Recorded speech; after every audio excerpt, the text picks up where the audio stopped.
តើបុគ្គលអាត្មានិយមនាំទុកទោសទៅឲ្យអ្នកណាខ្លះបងប្អូនត្រូវស្វែងយល់អំពីរឿងហ្នឹងឲ្យច្បាស់កាលណាបងប្អូនយល់វាច្បាស់បងប្អូនមានអារម្មណ៍ថាគួរឲ្យខ្លាចខ្លួនឯងហើយបងប្អូនក៏មានអារម្មណ៍ថាគួរឲ្យខ្លាចមនុស្សដែលមានចិត្តអាត្មានិយមទាំងឡាយដែរជនទាំងឡាយដែលមានដួងចិត្តអាត្មានិយមបើបងប្អូនមើលឃើញចិត្តរបស់ពួកគេដឹងថាគេពិតជាអាត្មានិយមមែនណាបងប្អូនមិនដឹងថាយករូបភាពអីទៅប្រាប់បងប្អូនដើម្បីឲ្យបងប្អូនយល់ថាគួរឲ្យខ្លាចទេឥឡូវបងប្អូនខ្លាចអីជាងគេខ្លាចប្រេតដែរបើបងប្អូនខ្លាចប្រេតជាងគេនោះជនអាត្មានិយមនោះគួរឲ្យខ្លាចដូចប្រេតចឹងបើបងប្អូនថាទេខ្លាចខ្មោចលៀនដាតខ្លាចខ្មោចលក្ខណៈពេលកូនអញ្ចឹងពួកអាត្មានិយមនោះគឺគួរឲ្យខ្លាចបែបហ្នឹងដែរអញ្ចឹងមនុស្សដែលមានដួងចិត្តអាត្មានិយមគឺសភាពរបស់គាត់នឹងគឺបើបងប្អូនមើលឃើញគួរឲ្យខ្លាចមែនទែនហ្មងបើនិយាយពីអាក្រក់នោះគឺអាក្រក់រលេខដាក់គ្មានបើនិយាយអំពីសាហាវនោះគឺសាហាវរលេខដាក់គ្មានឥឡូវខ្ញុំនិយាយអំពីរឿងសាហាវរបស់ជនអាត្មានិយមចុះ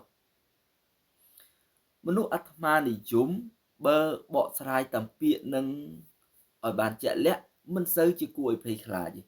ប៉ុន្តែបើនិយាយអំពីសកម្មភាពរបស់មនុស្សអាត្មានិយមគួរឲ្យភ័យខ្លាចមែនតើបើនិយាយអំពីពាក្យថាអាត្មាមានន័យថាខ្លួនឯងនិយមប្រែថាចូលចិត្តណាប្រែថាចូលចិត្ត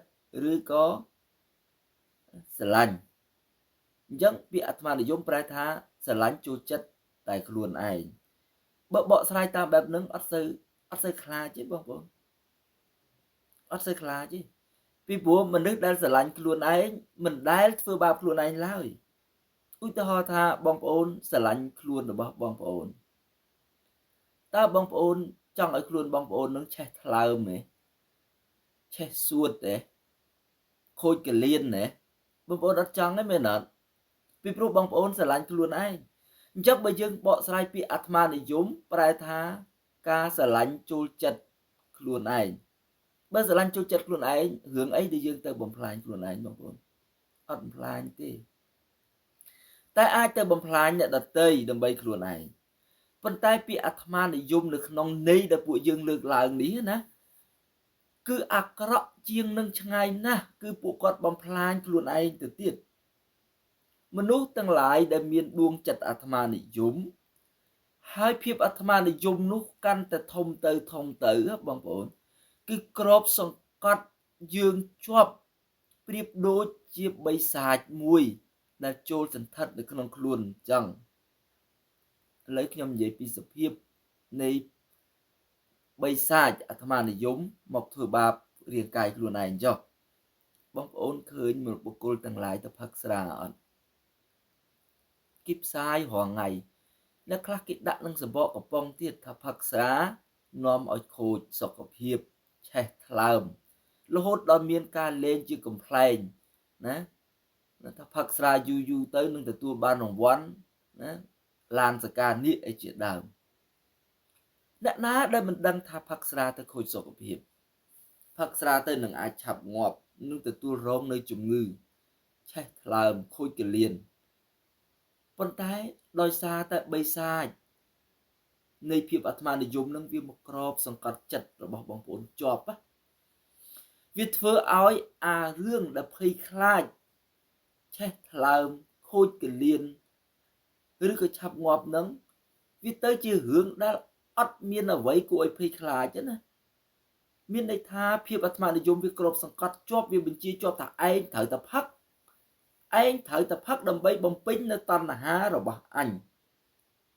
រាងកាយមួយនឹងគឺជារាងកាយដែលអញបញ្ជាហែងគ្រាន់តែជាកញ្ចះរបស់អញទេ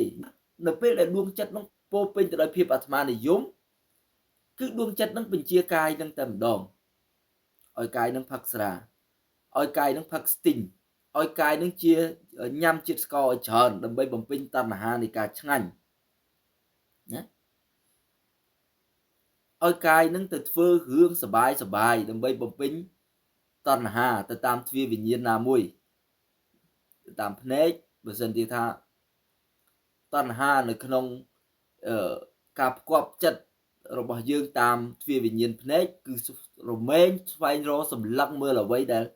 ខ្លួនឯងពេញចិត្តដែលខ្លួនឯងសប្បាយអាចទៅមើលស្រីស្អាតបើប្រុសណាទៅមើលស្រីស្អាតទៅមើលស្រីស៊ីអីចឹងទៅមិនខ្វល់រឿងថាមើលប៉ះប្រពន្ធគេវាយងាប់អត់ខ្វល់ទេរឿងសំខាន់បំពេញតណ្ហាតាមចក្ខុវិញ្ញាណអាចិត្តអាត្មានិយមនឹងគឺវាបញ្ជាឲ្យកាយនឹងទៅធ្វើរឿងជាច្រើនដើម្បីបំពេញតណ្ហារបស់ចិត្តអាត្មានិយមនឹងហើយរឿងដែលបូមចូលនៅក្នុងខ្លួនណាចូលតាមភ្នែកតាមត្រចៀកតាមច្រមុះតាមមាត់បើបូមយកមកប៉ះអារបស់ល្អវានាំឲ្យរាងកាយនឹងសុខភាពល្អតែបើបូមចូលមកស្រូបចូលមកនៅរបស់អាក្រក់ដូចជាស្រាបរិយណាស្ទីងឬក៏ញ៉ាំរបស់ផ្សេងទៀតដែលផ្ទុកដោយសារធាតុគីមីដូចប្រហិតណាដូចសាច់ក្រកអីជាដើមដែលគេដាក់សារធាតុគីមីយើងដឹងថាគេដាក់ប៉ុន្តែដើម្បីឆ្ងាញ់យើងនៅតែញ៉ាំឃើញទេចិត្តអាត្មានិយមមិនមែនបំផ្លាញទៅអ្នកដទៃណាបងប្អូនគឺបំផ្លាញខ្លួនឯងទៅទៀតនេះបំផ្លាញខ្លួនឯងទៅទៀតអញ្ចឹងក្រៅតែពីបំផ្លាញខ្លួនឯងហើយគឺត្រូវតែបំផ្លាញអ្នកដទៃដែរដើម្បីបំពេញនូវតណ្ហារបស់ខ្លួនបំពេញការចង់បានរបស់ខ្លួនណាបងប្អូនគឺត្រូវតែទៅកេងប្រវ័ញ្ចអំពីអ្នកដទៃទៅសម្លុតអ្នកដទៃទៅបោកប្រាស់អ្នកដទៃអាចថាទៅសម្លាប់អ្នកដទៃទៀតបើសិនអ្នកដទៃនោះមករាំងស្ទះនៅតណ្ហារបស់ខ្លួន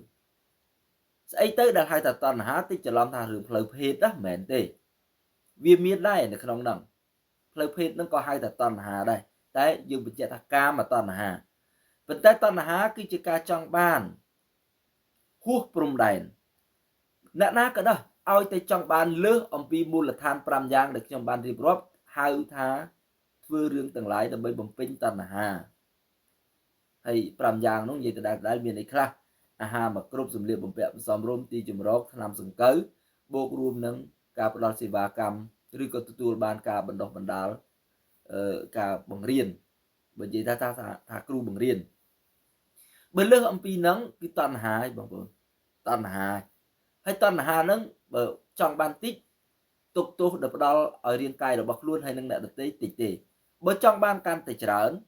ផ្ដល់ការលំបាកផ្ដល់ទុកទោសឲ្យរាងកាយកាន់តែច្រើនហិតតែចង់បានរឹតតែផ្ដល់នៅភាពវិនាសអន្តរាយឲ្យខ្លួនឯងនិងអ្នកដទៃកាន់តែខ្លាំងអ្នកណាមួយមករាំងស្ទះនៅតណ្ហារបស់ខ្លួនមានមធ្យោបាយមានល្បិចប្រើអំណាចកាន់តែធំបញ្ចេញកម្លាំងកាន់តែខ្លាំងដើម្បីកំទេចមនុស្សផងទាំងពួងបូករួមនឹងកំទេចខ្លួនឯងដែរដើម្បីធ្វើយ៉ាងណាឲ្យខ្លួនឯងបានប្រមូលយកអ្វីដែលខ្លួនឯងចង់បានមកបំពេញតណ្ហារបស់ខ្លួនខ្ញុំសួរបងប្អូនមើលតើដួងចិត្តរបស់មនុស្សដែលអាត្មានិយមតើអាចរស់នៅលើផែនដីនឹងទៀតទេថ្ងៃណាមួយគឺមិនអាចមានមនុស្សជាតិនៅលើផែនដីនឹងទេបើដរាបណាមនុស្សទាំងអស់នៅតែបណ្ដោយឲ្យភាពអាត្មានិយមនោះកាន់តែធំទៅនៅក្នុងចិត្តរបស់ខ្លួនគង់តែខ្ទេចអស់ទេតួយ៉ាងនៅក្នុងសង្គមខ្មែរបងប្អូនឃើញទេហេតុអីបានជាមានរឿងអត់ចេះចប់អំពើអកុសលនឹងអត់ចេះចប់បន្តិចស្រូវថោកបន្តិចដលងថោកដើម្បីអីមកពីមានអ្នកធ្វើឲ្យថោកអ្នកណាធ្វើឲ្យថោកគឺពួកដែលចង់បូមលុយពីកសិករយកទៅបំពេញតណ្ហារបស់ពួកគាត់ហ្នឹងដែលធ្វើឲ្យថោកអញ្ចឹងបញ្ហារៀបរាប់មិនអស់ទេបងប្អូនដរាបណាមានមនុស្សអាត្មានិយមកាន់តែច្រើនបញ្ហានឹងកើតចេញកាន់តែច្រើនរៀបរាប់មិនអស់ទេបញ្ហាកាន់តែធ្ងន់ធ្ងរទុក្ខវេទនារបស់មនុស្សជាតិកាន់តែធ្ងន់ធ្ងរដែរបាទអញ្ចឹងវីដេអូនឹងសូមបញ្ចប់ត្រឹមនេះ